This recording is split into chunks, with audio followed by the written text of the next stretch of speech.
Wall Street Unplugged looks beyond the regular headlines heard on mainstream financial media to bring you unscripted interviews and breaking commentary direct from Wall Street right to you on Main Street.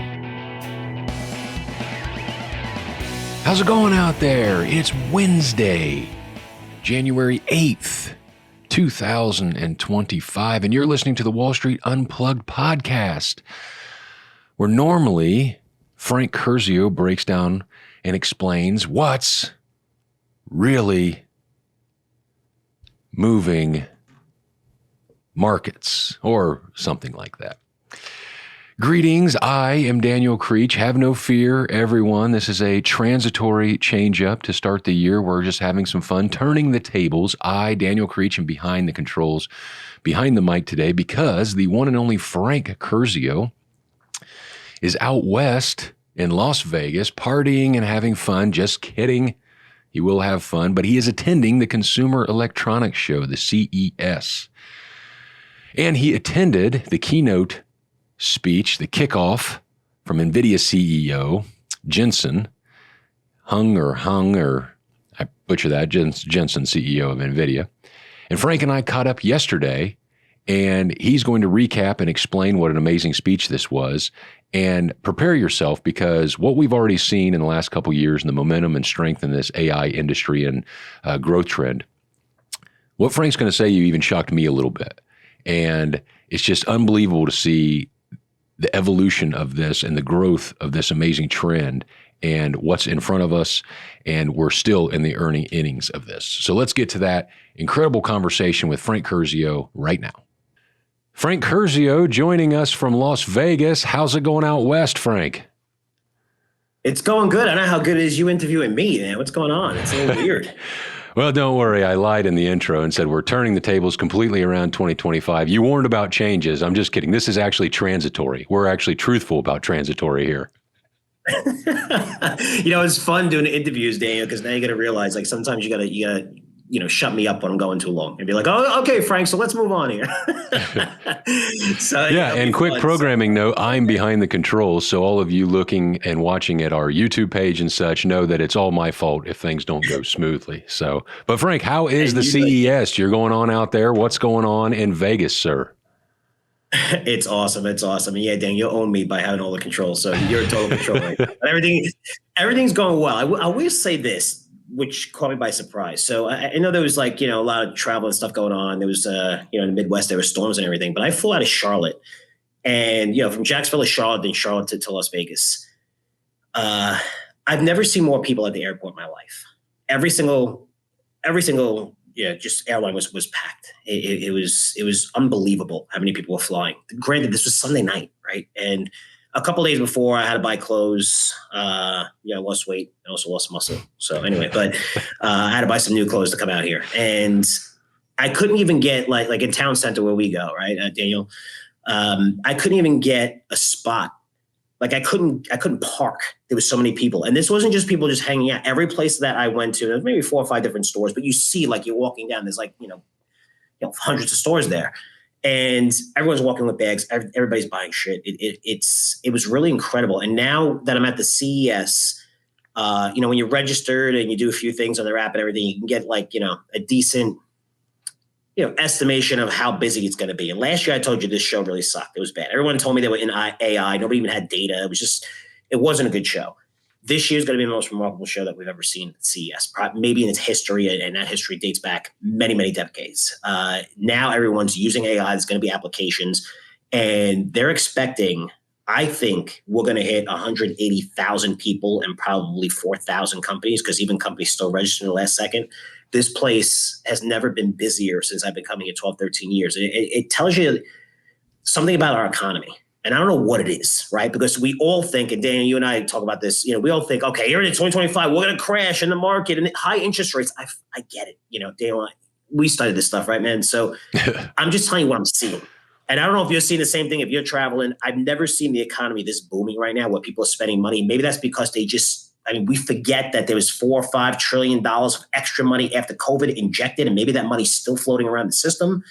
And I know it's hurting a lot of people on a certain end, which is, a lower end, and that's not where you're going to see the most spending occur. But I have to tell you, man, it is insane. The prices are high. I mean, I'm staying at a hotel. As soon as you walk in, it's $50 extra a night, which is a lot because I'm staying here 5-6 days. But the economy is absolutely booming for everything that I see. And I think, translation is the whole world's predicting a market crash, right? I mean, you go on Twitter, you go on CNBC. Oh, it's going to be tough for you. We're going to get, you know what? It reminds me of 1999. In 1998, we saw a booming market in technology for 3-4 years in a row. It was like, okay, now we're at the top and everybody's going to crash and NASDAQ doubled. I'm not saying the NASDAQ's going to double. I think we're going to have a really good year this year. It's going to catch a lot of people by surprise. There's just so much money in the system. Everybody's negative right now. And every place that I look, every single place, not one, not two. I'm telling you, the last 2-3 weeks, I mean, I want to hear from you as well. Email frankcurzresearch.com. I've never seen it this busy. And I think when you see companies report, which usually they don't report as well in the Q4, which gets reported, in probably, a few weeks, I think you're going to see a lot of companies blow out the numbers because every store that I see is just packed. Everybody's packed. Everyone's doing business. Everything's crazy right now. It's insane. Yeah, the airlines kick off earnings later this week, I believe. Everything is about to start on that. That'll be interesting. I was going to ask you about the vibe there because one thing I love about Vegas is whatever reason you're going for, somebody else is going for an entire different reason. I don't care if it's for a major concert or whatever. I'm sure the CES is stealing the show, but I was going to ask about the vibe. It sounds like the economy and everything is just completely booming to start 2025. What has anything surprised you? And I know you just flew out there, and so we're recording this. You haven't seen a lot yet. I know you tweeted a little bit about Nvidia's CEO speech, but has anything surprised you so far? The biggest surprise I've ever seen in my freaking life is this. I went to go see Jensen Huang's presentation. I knew it was going to be crazy. I knew there was going to be a lot of people there. It was at Mandalay Bay. It's an arena that holds 12,000, Michelob Ultra Arena. There's 12,000 people in there, and I thought it was for media because I'm down here. I have a media badge, and Monday, Tuesday, even a little bit of Sunday night, but Monday, Tuesday, media. We have access to certain things, certain areas. We can see a lot of products early and stuff like that. But the conference officially opens on Wednesday when you can go into Las Vegas Convention Center and also into the Venetian, right? Those are the two main areas. I have 3 or 4 different venues that have smaller stuff in it. I went to this thing, and apparently, I guess it wasn't just limited to media. There must have been another 25 to 30,000 people, right? To the point where I went to go to the end of the line. And I have it on tape, but I hate freaking Twitter. I said I'm broadcasting on Twitter. I should have broadcasted someplace else because I get the character limit. You can do a little bit more, but the videos are really a pain in the ass. It takes a long time to post them, and my video won't post right now. So you have to download it. It's a pain in the ass because I'm doing I can't explain. There's 4,000 companies here. There's a million fucking things going on, right? So my job is to consume everything I can and get it out to everyone. And this isn't the best platform to do that. I can't get this video. It's over 4 minutes of me walking to try to get to the back of the line.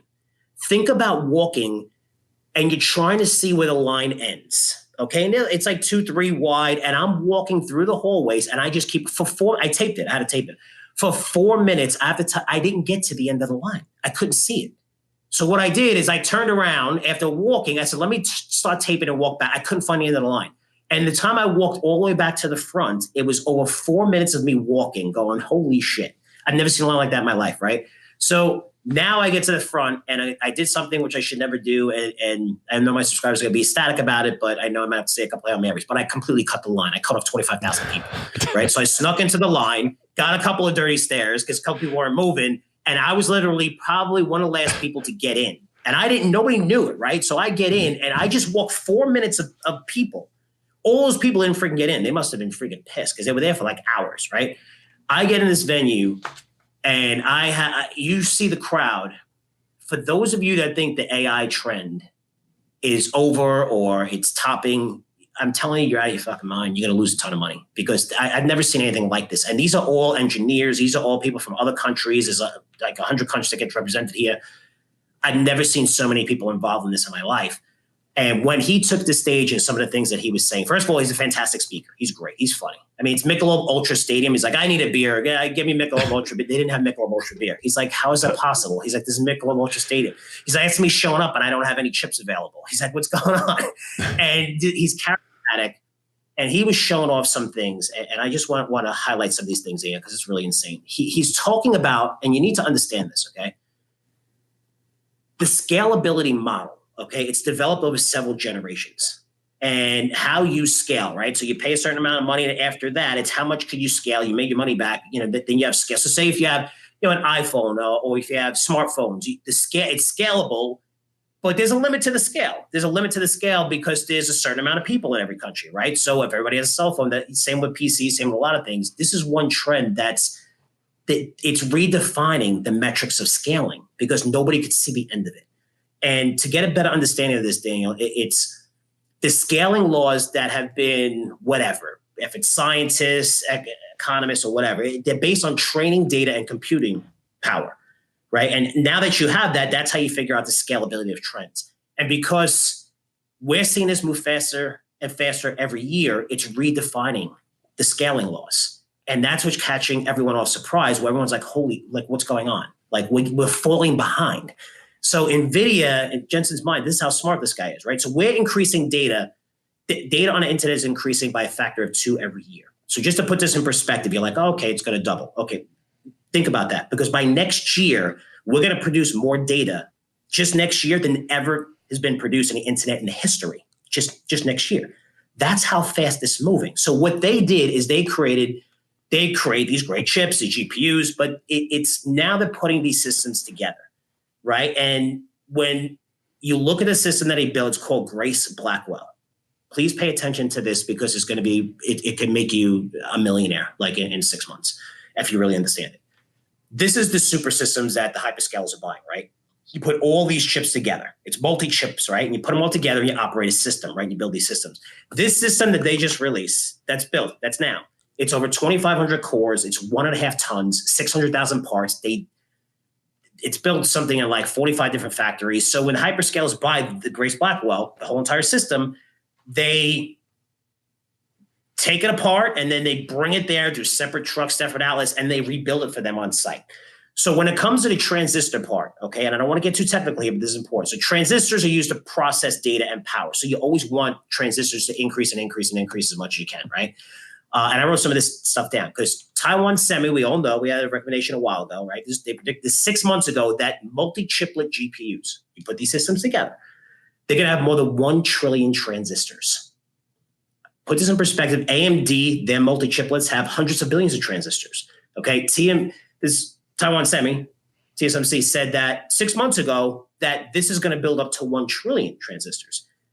NVIDIA just released this Grace Blackwell, and it has the multi-chiplet from NVIDIA has 130 trillion transistors, 130 trillion. Taiwan, who makes this, predicted 6 months ago that we're going to get to 1 trillion. This is how fast we're moving.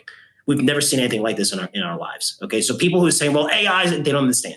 You just saw the news that Microsoft is going to spend $80 billion, right? In CapEx, data centers, and all that stuff. 80 billion. You don't understand how much $80 billion is, okay? Now, if you look at the Grace Blackwell, okay, in this new chip, it improves performance by a factor of 4. It also, performance, right, per dollar, it improves it by a factor of 3. What does that mean? Most people will be lucky to spend $100 million, maybe if you're a bigger company, $1 billion, right? So if you're spending $1 billion on every other chip outside of NVIDIA, okay, you're spending $1 billion, getting $1 billion back, right? Maybe a little bit more, whatever. What they're saying, when they're saying the performance at $1, it's increasing by a factor of 3 and improves performance by a factor of 4. Microsoft is spending $80 billion and getting $240 billion in a return on their investment.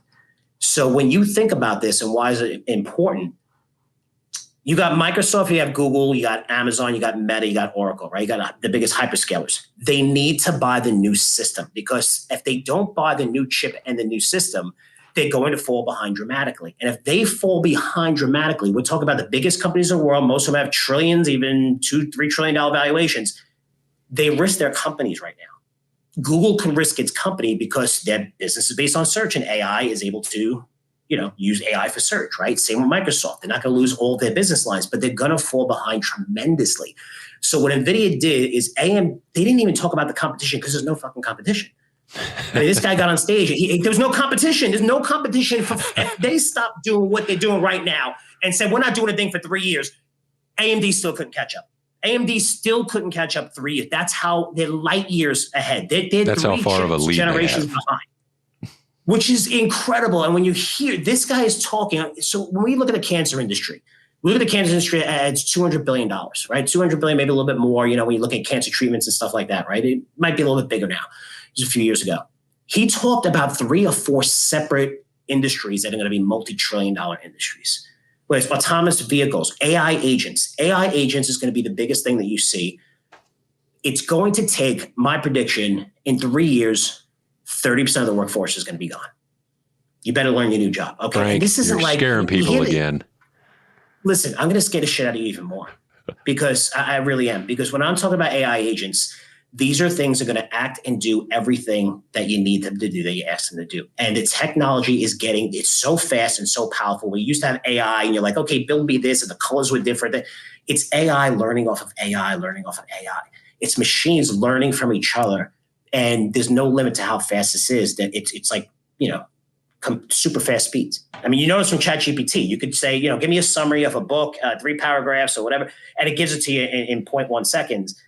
Times that where another computer is learning off another computer, and using AI, it's really crazy when you see the capabilities in every single industry this is going to disrupt. And if you use common sense, please use common sense, because I know people think I'm trying to scam. I'm not, okay? If I had 7 or 8 different Frank Curzios, it would be the greatest thing ever. Anyone that has their own business and it's a small business knows what I'm talking about, because you're really involved. It's hard to hire new people. It's hard to get new talent. Imagine if you had 8 people that could work just like you. That's where we are right now.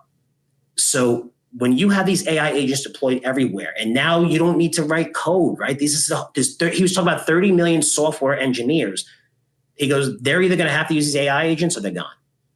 I mean, this is just software. You're looking at customer service departments are all going to be AI. Human resources are all going to be AI. I mean, this is going to impact so many people, and you can either understand it and learn it and embrace it. But if you're just like, fuck that, it's not going to impact me, you're not going to have a job.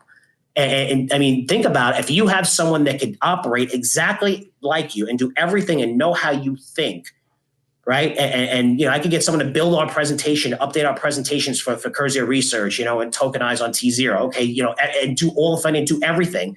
It's automatically doing that for me. I don't have to hire anyone for it, right? So when I look at the industries that he's talking about, and different industries in terms of healthcare and all the way around, he's talking about, Llama, which was Meta. He brought up a great example of how they're using it with advertising. He brought up Microsoft now with the PCs, and right now I know Copilot is shit, and but it's going to get much, much better. Apple as well. So what you have is the biggest companies in the world.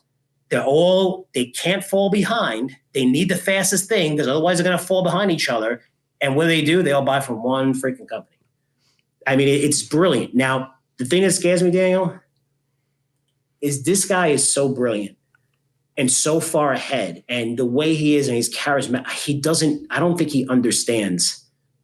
This may be the first time that I listened to a presentation on AI and scared the shit out of me. Like, this is like, end the world shit. Cause he's like, AI is going to be learning off of AI is going to be learning off of AI. And I heard, who was the CEO of Google? Please listen to that. Cause he's like, when we get to, what is it? When humans, AGI, whatever it is, it's when humans, when computers are able to act exactly like humans. This was 10 years out, like 2 years ago. You're talking about his comment about pulling the plug, right? Pulling the plug, but even like how computers are going to act like humans, that's happening. That's 2025. It's happening this year. Okay. Where computers are going to be capable. We're going to see that CES this year.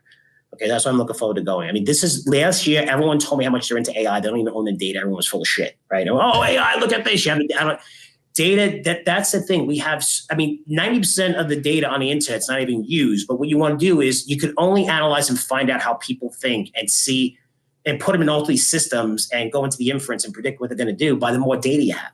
We just can never analyze the data, right? Now you can analyze the data. Now we have unlimited storage with cloud. Now we have all these things overlapping each other, and all the biggest companies are just, $80 billion Microsoft's spending. And, that may seem like a surprise. I already knew that number. Because Microsoft's going to be the biggest spender of pretty close to $100 billion a year over the next couple of years. Okay, that's how much they're spending on this trend to stay ahead of it. And pretty soon they're going to be able to predict everything that you're doing, everything that you're going to do. But not only everything you're going to do, they're going to be able to predict your outcomes. And he talked about this. So I'm in my hotel room right now, and I'm going to leave. they're going to have 20 different outcomes of where I'm going to go and be able to analyze them. And they're going to continue to analyze each other to pick the highest percentage of what exactly I'm going to do when I go downstairs. Am I going to gamble? Am I going to go to another hotel? Am I going to go to a conference? They're going to know absolutely everything. And it's scary. It really is scary. Frank, I don't think. Oh, sorry. Go ahead. No, go ahead. No, I was going to say I have some AI abilities because I think you're going to gamble and have a Bud Light. What are my odds there? I'm going to gamble at Bud Light. Yeah. It was funny because right when we were doing this, the ladies outside are going to clean my room and she's going to knock on the door and go, housekeeping. And you were like, oh, Frank, is that housekeeping? I'm like, I know it's Vegas, but it's housekeeping. You're going to be trouble. And the way they said housekeeping, yeah, you could really tell. But anyway, that's the best. The speech was amazing. The demand was amazing. How many people wanted to see him? How many people are here? Because if you look at 2022, if you look at 2023 in January, what happened? The market crashed in 2022. It started coming back in November, but technology got annihilated, right? If you look at 2021, it kind of was like that was like 2022. So at the end of 2021, technology started rebounding, and then we had a decent year of CS. It was okay, but the year before that. The 2 years before that was one was COVID. And then the next year we had another round of another strain of COVID that kind of people canceled their trips. So we haven't really had a good CES for a while. This CES, look at technology companies in near all-time highs. Yes, I know the market's been pulling back a little bit here. They're all here. All the big guys are here. Delta is at Sphere, and they have a Lenny Kravitz concert afterwards that I have access to, but I'm not going to that because I have to sit through his presentation and be there 2 hours ahead. I think it's like 7 hours in total. I would love to see Lenny Kravitz at the Sphere, which is great. But not that much. I'm really looking forward to it. Yeah, I'm really looking forward to it, Dan. So, I mean, there's lots of things that have been released already that are really cool too that I think are really exciting. Just AI capabilities, robotics. Samsung has a new TV a stretch TV.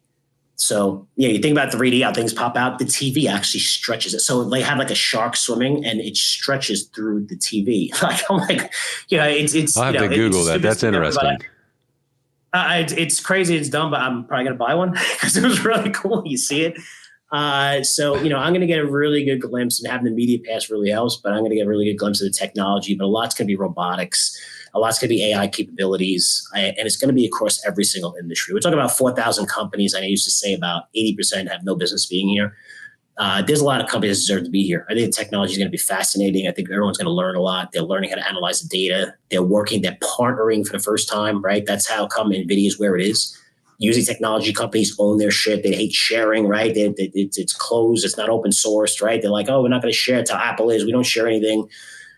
We do everything on a down low. And NVIDIA's like, why don't we just partner with everyone, every single company, and build the system that they want personally, and work with industries. And now, I mean, you're talking about a company right now with that stock at wherever it is, 148, 150 and stuff like that. It's kind of been hovering there, going a little up, a little down. I think by the end of this year, that could be a $5 trillion valuation NVIDIA. I think it could easily be a $5 trillion valuation. I mean, it's like $3.5 trillion, right? So, you do math on that.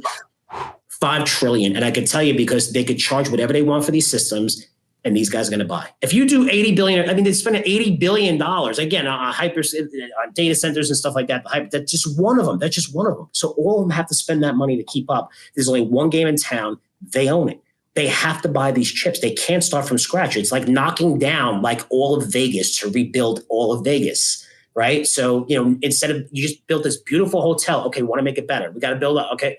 So the foundation is all through NVIDIA. You can't go anyplace else. I mean, AMD will pick up the scraps and they'll be fine and do, crappier deals. I mean, these guys are going to be ordering 10, 15, $20 billion in chips on their own, and there's no place else to go. And if you don't, you risk your company. You're going to risk your market cap. You're going to risk something that can go down 30, 40%, 50% because everybody else is, I mean, they all have cloud. Right, they all have cloud services. They all advertise. They all think about, they kind of compete with each other. So if you're getting a better return on investment by going to Meta instead of Amazon when it comes to advertising, you're going to do it 1 million out of 1 million times, right? And we saw that. That's why we saw Facebook crash, right? When Meta crashed in 2022, I mean, they had major problems, right? When they changed the algo for Apple and for their store and you had TikTok out there, and then they came out with Reels and stuff like that. They adjusted and did fantastic, but those guys want to put each other out of the business. You risk going out of business if you're not going to have the fastest super freaking chip and that multi-chip platform. because they all need it. They all have the money to spend on it. And that's not going to change anytime soon for the next couple of years. I don't see that trend breaking. I don't see those guys stop, pulling back on spending anytime soon. And anyone that tells you otherwise, tell them, please show me the data that you're looking at. Don't give me a fucking opinion. Show me the data. Because I could show you 80 billion of Microsoft spending right now. Okay. I could show you that these guys are spending 300 billion total this year, $300 billion on this stuff. Okay. That's factual. That's how much they're spending. That's how much they came out publicly and said. You show me a data point saying that this trend's going to end because show me the data. That's what you said. And anyone's negative on AI, tell them, show me the data on what? Don't give me an opinion. Show me the data and see what they show you, because then they're going to basically, it's just an opinion and they're trying to get hits for having a different opinion.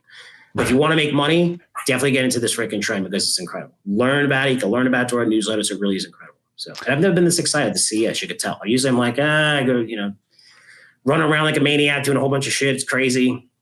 Again, I'm trying to post a lot of stuff. It's crazy. I can tell you're excited, and I know you've been disappointed. You've expressed that in the past, but not that you're, faking or not excited, but I can tell that you're buzzed about being out there, and that's awesome. What's fascinating to me is that it sounds like, and I know it's factual, but just to reiterate or kind of recap real quickly here, looking back over the last couple of years and seeing the growth NVIDIA's put up, it's hard to believe in one sense as a human, and I'll even admit that just listening to you who just heard this keynote, it's hard to me knowing what NVIDIA has done in the last couple of years and knowing from what you've just said how far ahead of the competition they still are.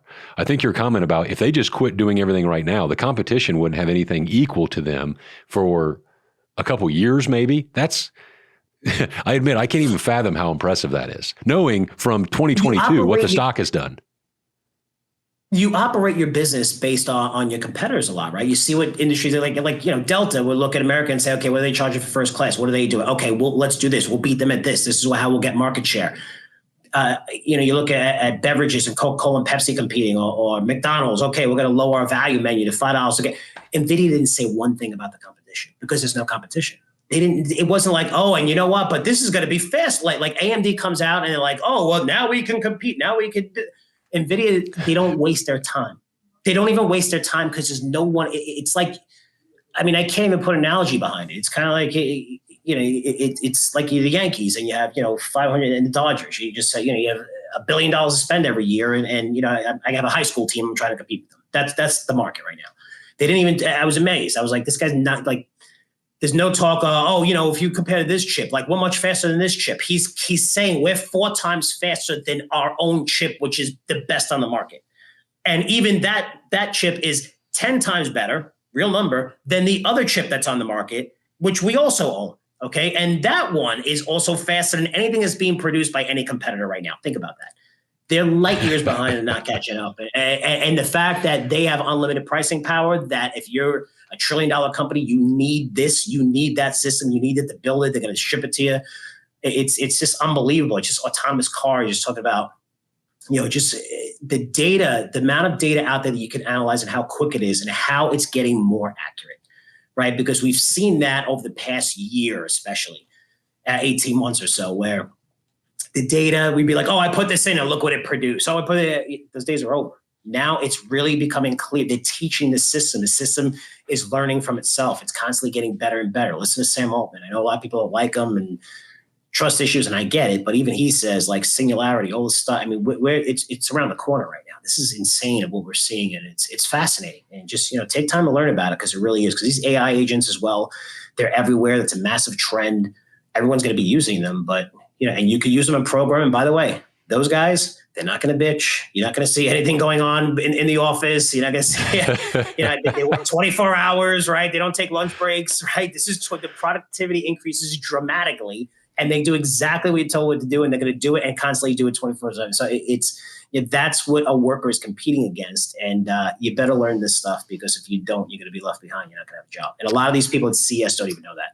They're going to be pitching companies down. All these guys, AI. They don't know that they're talking about a technology that's going to take their freaking job. Most people don't know that. What's I'm not going to throw a lot of names at you here because I know you're boots on the ground and doing stuff, and it's early into 2025. But I was looking at and just doing some screens, and some of these are very small market caps. So that's another reason I'm not just going to give a list here. But I was looking at best performers of 2025 so far, and some, as you can imagine, with smaller market caps have really taken off already. But it's across robotics, quantum computing, anything related in the name, as you always joke about with AI and such, is a red flag or could be. But drones also, but the quantum computing and also the robotics. So it'll be interesting to hear more about what you see in terms of robotics, because we know your great videos of playing ping pong and such, but just seeing those stocks right now, I'm sure there's a little bit of excitement.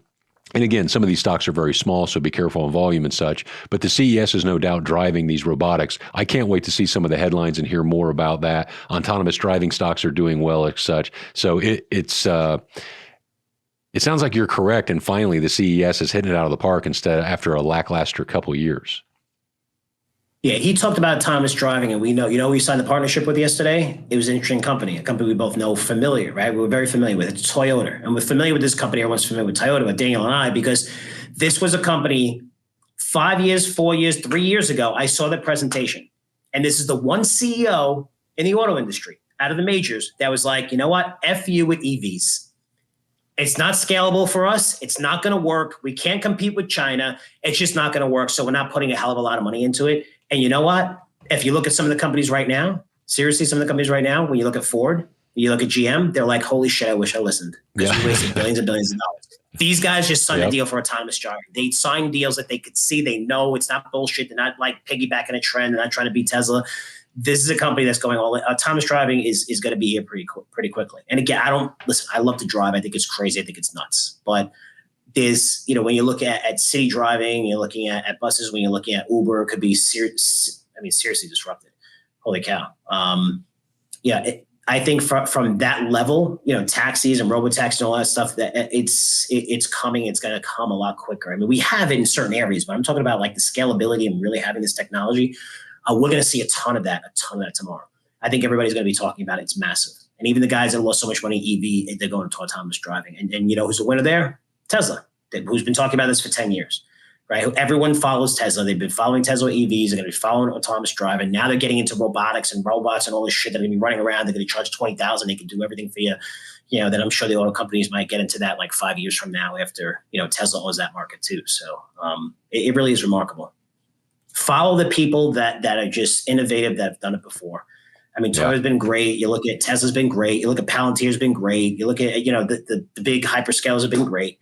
These are the greatest companies, right? I mean, they have thousands, tens of thousands of the greatest engineers, right? And you have people who are analysts who have, 5,000 paid subscribers going, AI is fucking dead. It's not going to be if it was dead, you wouldn't have, Microsoft with, 15, 25, 30,000 of the world's greatest engineers in the world working on AI models, building this out and selling it to everyone. These guys would not be, they'll see it. They'll see it well ahead of any analyst that's telling you, oh, you better watch out. Yeah. Because just follow the money and trends. And I'm saying this because I made so many mistakes, guys. And I love it because that's where I am today is I really embrace my mistakes that I've made. Follow the money. The money's there. This isn't like people want to compare it to 1999. Last time the market's like this. Last time we had interest rates, the market crashed. Follow the money. They're still generating 50, 70, 90, $100 billion in free cash flow, some of these companies, which is insane, these hyperscalers, and they're spending it all on growth, which is how do you compete? How do you innovate? How do you have a smaller company and be able to create a business and become a $1 trillion company again? When these guys and their incubator systems and all the venture capital now they have that they're investing, NVIDIA is investing in tons of startups in this world. It's so hard to disrupt because as soon as there's a little bit of disruption, I mean, you talk about $3 trillion, right? They're like, oh, okay, wait, we'll give you 100 million. You don't want 100 million? Okay, here's 200 million. We'll buy it right now. This is why we have your technology. It's really insane what's going on. I know these levels you feel like they can't be sustained, but the money's still being spent. It's still there. And, I'm not telling you to buy everything right now. It's all-time high. But if you do see it pull back a little bit more, it's going to give you a great opportunity. That's been the case, Daniel, for the last 12 years. Every freaking pullback. Every pullback was a great buying opportunity. It's going to happen this year too. I'm going to be buying the shit out of everything. I hope the market comes down. I hope these companies come down 20% because they're going to go a lot higher by pretty much year end. I'd say next 2-3 years. As far as I can forecast out, I won't go further than that. I don't see this growth stopping anytime soon. Well, that's a great point because we will get a pullback opportunity. I know you can't follow markets consistently, but you're aware markets have pulled back a little bit this week around this news. But I agree with you. I think that this is as you report more, but the buying of the pullback is definitely going to be good. Anything?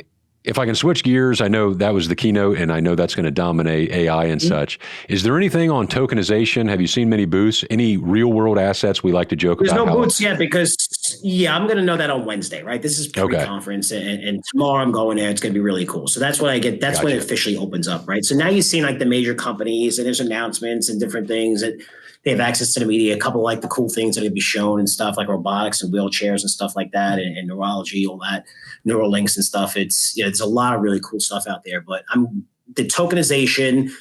I mean, he talked about the Omniverse a ton. The metaverse is here. We talked about this. Jensen did the term metaverse. Yeah, he talked about Omniverse and the channels and all that stuff. Because now you have these AI agents. Now you have people in the worlds that could do whatever, and you have this open source program, which the internet was always supposed to be. Right? Like anyone can create anything, do anything. You didn't have, it wasn't supposed to be owned by 6 or 7 different companies, which own the whole internet, right? I mean, YouTube decided to shut down millions of people that didn't have the right agenda, right? Facebook did the same thing with the election. Now you see them change, have a change of heart, not so much Google, but Meta, right? Meta went big from, time. way left to more conservative than anything I've ever seen. Hey, real quick, sorry. You put Dana Florida White on your board of directors. That brilliant. is, anyway, I'm sorry. That is brilliant. Dana White is a great personality. He's awesome. He's got Trump's ear, and if you look at Meta and what they're doing and who they hired and their marketing strategy and stuff like that and how they're going, they're supporting this because one, it's going to be really good for their business and that's what they care about. And I think when it came specifically to Zuckerberg, I got to say this, when Trump got shot and was going fight. Like he came out with a post and a lot of people got pissed. And I think he was something like, that's one of the greatest things like I've ever seen. Like, and he was like, I think he's a huge fan of Trump. I think Trump's going to be very good for their business. It's stupid to fight against him because you could look what he just did to Trudeau. Trudeau's gone, right? Tariffs says it's like, I'm out of here. But it's more than that. But you better get on board. If you're not, you're done, right? I mean, he even told all the countries, everyone's worried about dollar, competitors of the dollar. He goes, if anyone tries to compete, you're done. You're not selling a thing to the greatest economy in the greatest country in the world. So I mean, he's telling you that, right? Which is funny. So you better get on board. It's very good for business. It's always good for business to have the right politics, regardless of what they are. And we'll see, because that may come back to bite Google in the ass. And Google's done well for us in portfolio. We've done very, very well. But they're going to be broken up, and they better be on the side of Trump, because if they're not, that's going to be really rough for them. And we'll see how that goes with that hyperscaler. Yeah.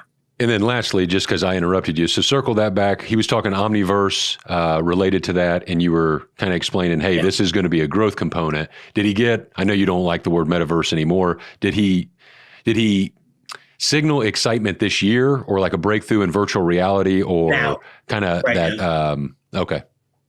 Massive. So this year we'll see something in quote unquote, what am I trying to say? Augmented reality or virtual. We'll see a big breakthrough this year, you think? Yeah. Oh, we're starting to see it already. We're starting to see it like the past 3-4 months. But even the glasses, there's glasses now that I've been here for 5 years, and even Meta, they display them, the glass that you put on and stuff. And they've never freaking ever worked. They come in to see us. I'm like, all right, let me sample them. Well, they're not working right now. I come back the next day. They're not working right now. They don't work.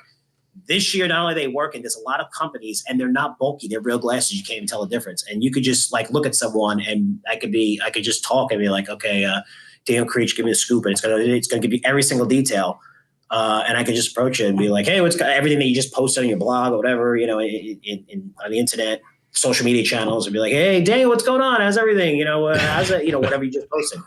I'm not going to know everything about you. They're going to be like, holy shit, what's going on? You're not going to see it, right? So these glasses, you could be like, give me directions here, or what's the quickest way to do this, or I need any information, just ask it.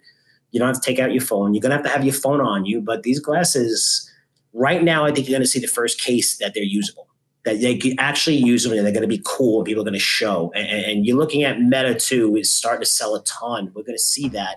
when they report, I think you're going to see them. They sold a shitload of the virtual reality classes, a ton. And I know because my daughter's on that all the time. And she's like, wow, and it used to be like, 20,000. There's like, 3 million people on here now. I mean, it was a very hot selling item. And I think you're going to see that really get into to the next round here of the metaverse, because that's a trend that's inevitable. It would slow down a little bit, but open source internet for anyone to create their own things and sell to people and do whatever they want, their own world, do whatever they want. I mean, that's what the internet was made for. And that's going to happen, just like tokenization is going to happen. So I'm looking forward to seeing a lot of companies that do that tomorrow. And, follow me on Twitter. I'll going to post a lot of stuff as much as I can. I'm doing a lot of boots on the ground, so it's not easy to post right away. But I'm going to try to, take an hour out of the schedule just to post a lot of stuff that I'm seeing. It should be remarkable. I'm really looking forward to it. Yeah, absolutely. We'll keep the videos coming. Like I said, I laughed out loud seeing the Jensen talk. So wonderful. Yeah. Good stuff, Frank. All right, Gamble, I got a little bit of advice for you. I can't tell the boss what to do, but I can give you some advice. So bring back 2 pairs of those Meta glasses, because 2 people in our office wear glasses, you and me, my friend. But yeah, you definitely have to gamble and play. I forget, I think it's red, but play 34 if you do on the roulette wheel. That's a good number, Frank, if you play. And if I win, I'll tell you. Yeah, exactly. See, this is the trust factor. You come back and you're like, look at all this money I win, but it wasn't on your number. It was on the next roll. Yeah. And I tell that to people, what stocks, I give it to them and it goes higher, they don't say shit. And if it goes down, They call me every day, same thing. So if I tell you, we lost or whatever, we won, it's the same thing. So you know what, I'll do that and I'll be honest with you and I'll let you know. If you won, and if we won, I'll share the money with you. Okay, how's that sound? Perfect. Yeah, Frank's gonna was come it 34 red? You said? Yeah, I think it's red. 34, I think, is red. Yeah. So, all right. Well, thanks for giving me the opportunity to turn the tables early this year. Be safe, Frank. Enjoy Vegas, and we'll look forward to a great report next week from your boots on the ground trip. All right, we will look forward to hearing more of a detailed report from Frank when he returns next week on next Wednesday. Be sure to follow him on X at Frank Curzio and email us, frank@curzioresearch.com. I am Daniel at curzioresearch.com. Lastly here, I just want to finish up with a couple of fun stats and perspectives to close out 2024. Let's see, there's a site, themostimportantnews.com, has this fun 44 crazy stats from 2024 that are too crazy to believe and just wild stats from 2024. And I thought when I was looking over some of this, I thought this could be a fun teachable moment and give you some perspectives or ways I look at data and such and how to use that in the investing world. And let's have some fun. Over 155 million votes were cast in 2024. All right, but here you go. Nearly $11 billion, pinky to the mouth, tip of the cap to Dr. Evil, $11 billion nearly was spent on the 2024 election. And I love this. The most money ever spent on an election by a very wide margin. That's our context, by a very wide margin. Okay. For you retailers out there, one of our favorite words here at Curzio Research and Wall Street Unplugged, the number of shoplifting incidences, remember the retailers refer to this shoplifting and steal or theft as shrinkage. Also a great word in Seinfeld and fun scene there. The number of shoplifting incidences per year in the United States is up 93%, nearly 100%, but it's up 93% to pre-pandemic levels. So before we started letting everybody start steal without punishment. Good idea there. All right, you're probably asking where is some value here, and let's get to some economics. And I want to throw out some, so I jotted down, so we got a couple here regarding the consumer. So let's check this out. The U.S. Census Bureau says that 37% of Americans are having trouble paying the most basic bills, okay? Now, that's a high number. You got about 40% of people having issues with just basic bills. According to Bank of America, almost a third of all households spend more than 95% of their disposable income on necessities such as housing costs, groceries, and utility bills. 37% of U.S. cardholders have already maxed out at least one credit card. That's 37% of cardholders, nearly 40% if we want to round up, have one already maxed out. half of all U.S. workers make less than $43,222.81 per year. Now, why do I say all of this, and how do I say this is a learning moment, and how to understand or put these data points in context? And what I want to do here and do better in 2025 is to say, I want to take in more information, but I want to be much more selective on where I spend my time and what weight certain data points get. And the perfect example is I've been trying to scour over a lot of macro research and such, and some of the best, if not the best out there right now. And a quick shout out to 42 Macro and Darius Dale there. And the way they chart and he explains the macro headwinds or tailwinds and why to pay attention to some of those. And what I mean by that is you want to focus on the data that matters. And I know that that's pretty obvious, but when you see, and the reason malfunction there. The reason we see, or what I wanted to share here, is when we see these stats, like 37% of Americans have trouble paying bills or basic bills or spending 95%. I'm not saying that that's a good thing or that we shouldn't try to improve that. But what I'm saying is, don't let that impact a lot of your decisions on investing, because the upper third, we're in a spending economy. We're not a manufacturing economy. And the upper third incomers or income earners of our economy and society represent about 70% of all the spending. And again, if we're a spending economy. So I'm not saying ignore completely, but what you really want to take away from these kind of data points, in my opinion, is the pace or the rate of change.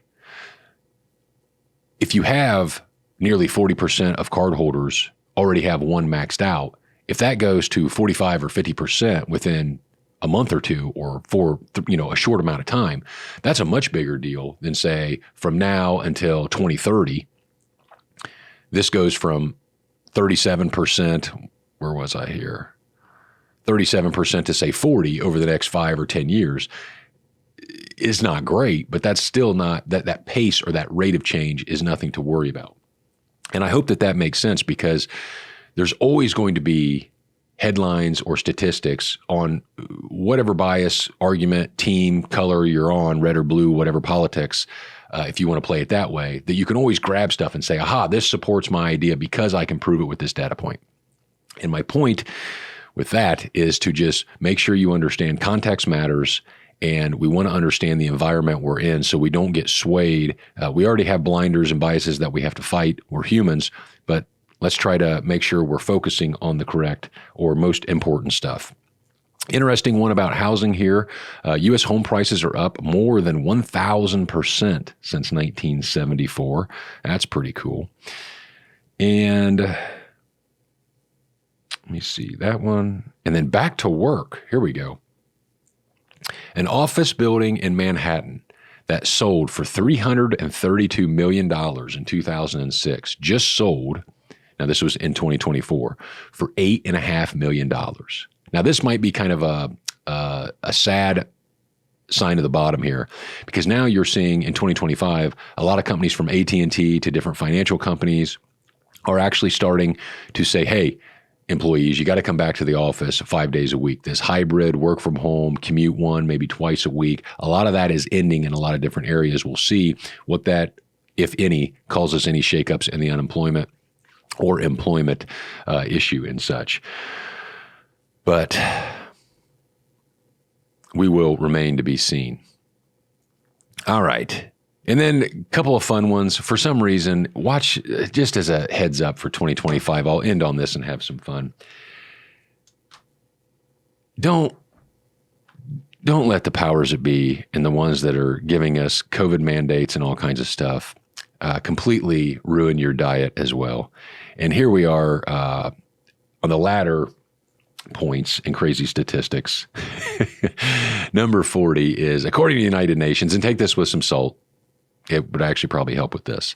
There are over 2 billion people, according to the United Nations, that eat insects as part of their normal diets right now. Now, maybe that's because of different classes or needs in economics, but we want to lower energy cost and therefore give people all over the world better ingredients, better lifestyles, more meat, Stuff like that.